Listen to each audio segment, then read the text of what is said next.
Bienvenue sur Salama TV, votre chaîne de spiritualité, pour explorer, apprendre et vivre l'islam avec passion et modernité, où spiritualité, savoir, Coran et hadith enrichissent votre foi au quotidien. Suite numéro 3. Les mérites généraux du jeûne. Aujourd'hui, nous abordons le sujet sur la partie « Le jeûne permet d'atteindre la taqwa ». Allah a dit dans la sourate Al-Baqarah numéro 2, verset 183, traduction rapprochée et approximative du sens du verset. Ô vous les croyants, 1. Le jeûne vous a été imposé. 2. Comme il a été imposé à ceux qui sont venus avant vous. 3. Afin que vous atteigniez la taqwa. 4. قال الله تعالى يا أيها الذين آمنوا كتب عليكم الصيام كما كتب على الذين من قبلكم لعلكم تتقون. Sourate Al-Baqarah 183, 14. Allah a dit, traduction rapprochée et approximative du sens du verset. Ô vous les croyants, c'est-à-dire ô vous qui croyez en Allah et son messager, qui les rendait véridiques et avaient une ferme, une conviction dans leurs paroles.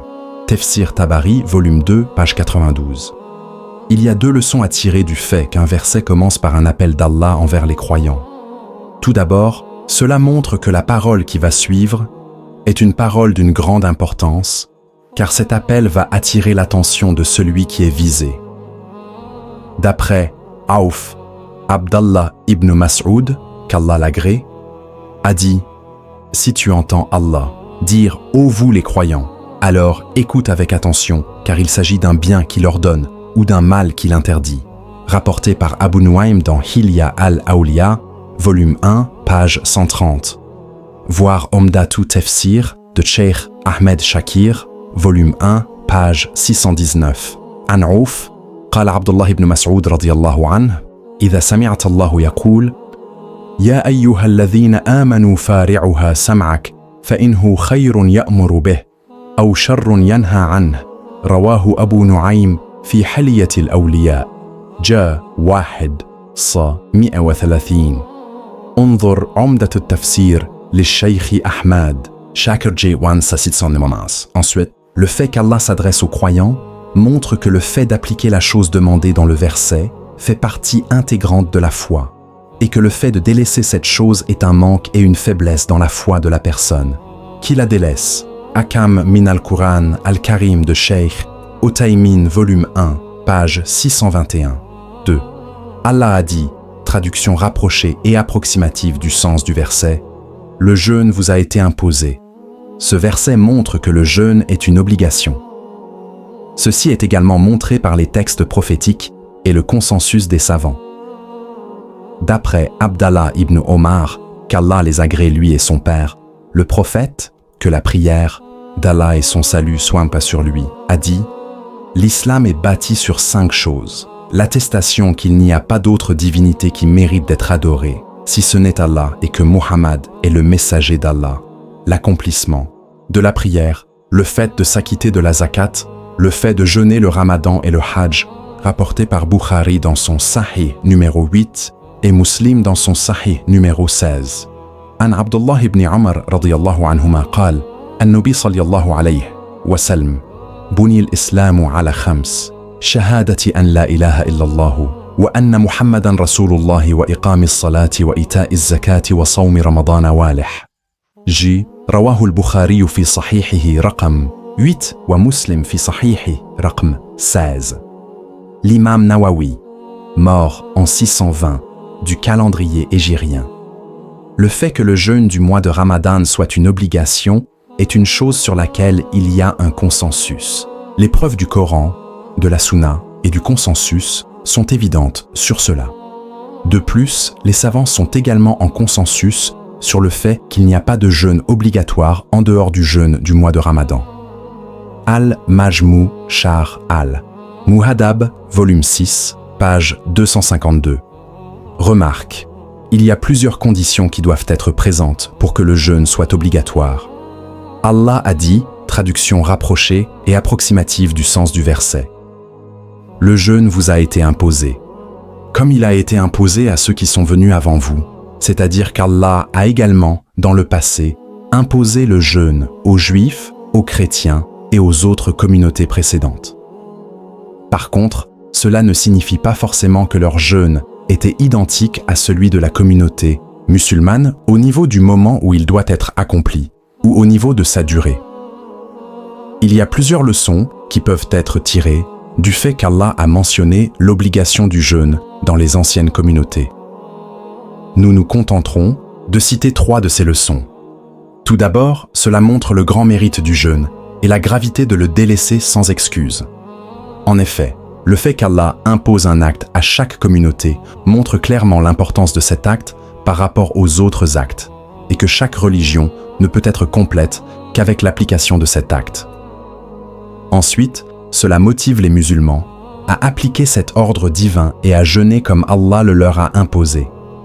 Allah a mentionné dans le Coran, sourate 3, verset 110, que la communauté musulmane est la meilleure des communautés et ainsi, si les anciennes communautés ont jeûné comme Allah le leur a demandé, les musulmans sont bien plus en droit de devoir respecter cet ordre divin, car ils sont la meilleure des communautés. Enfin, ceci permet de faciliter le jeûne aux musulmans et de les tranquilliser afin qu'ils ne se disent pas qu'Allah leur a imposé cet acte difficile sans qu'il n'ait été imposé précédemment aux autres communautés.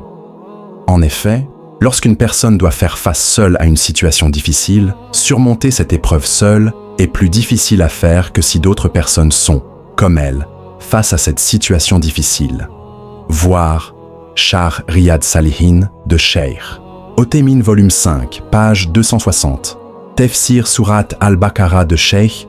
Othaymin volume 2, page 317. Taysir al-Karim ar-Rahman de Cheikh Sadi, page 86. 4. Allah a dit, traduction rapprochée et approximative du sens du verset, afin que vous atteigniez la taqwa. Après avoir mentionné l'obligation du jeûne, Allah a mentionné la sagesse pour laquelle il a été imposé. Cette sagesse est que, par le jeûne, les gens vont atteindre la taqwa. Taysir al-Karim ar-Rahman de Cheikh Sadi, page 86. Il faut donc mentionner 2 points afin que ce verset soit compris. Que signifie la taqwa et de quelle manière le jeûne permet-il d'atteindre la taqwa? 15. La définition de la taqwa dans la langue arabe, le terme taqwa, signifie le fait que la personne se protège d'une chose qu'elle déteste et qu'elle craint. Tafsir Ibn Kathir, page 83.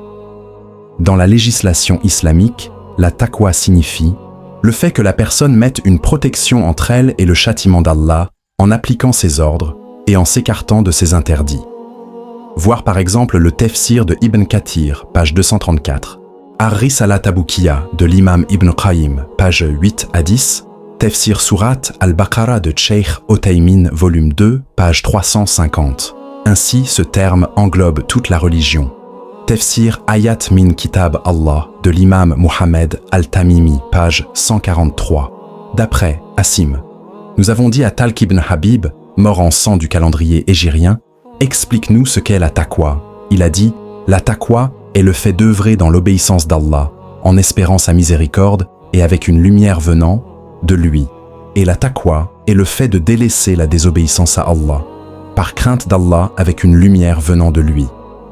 Rapporté par Ibn Abi Shayba dans Kitab al-Iman, numéro 99, et authentifié par Cheikh Albani dans sa correction de cet ouvrage P39. Le sens voulu par la lumière ici est la science provenant du Coran et de la Sunna.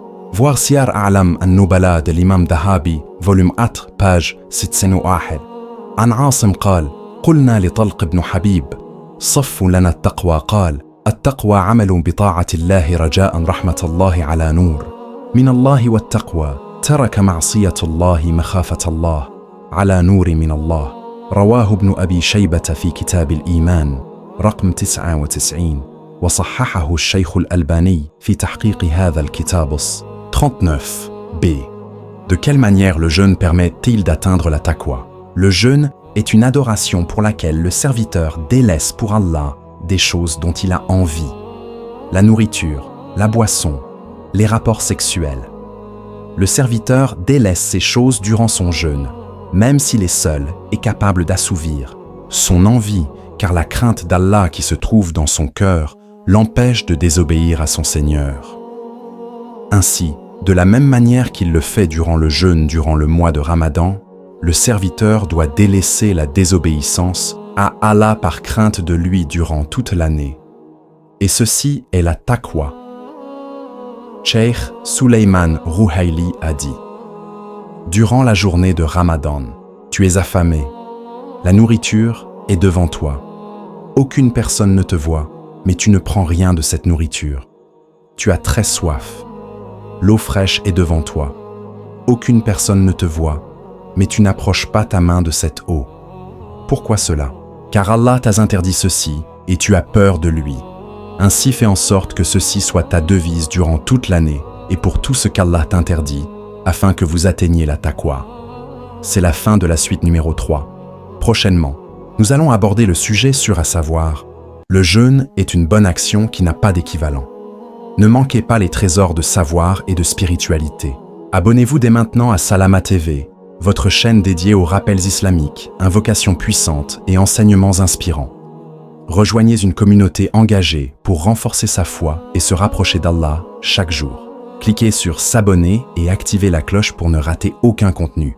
Ensemble, cheminons vers le bien.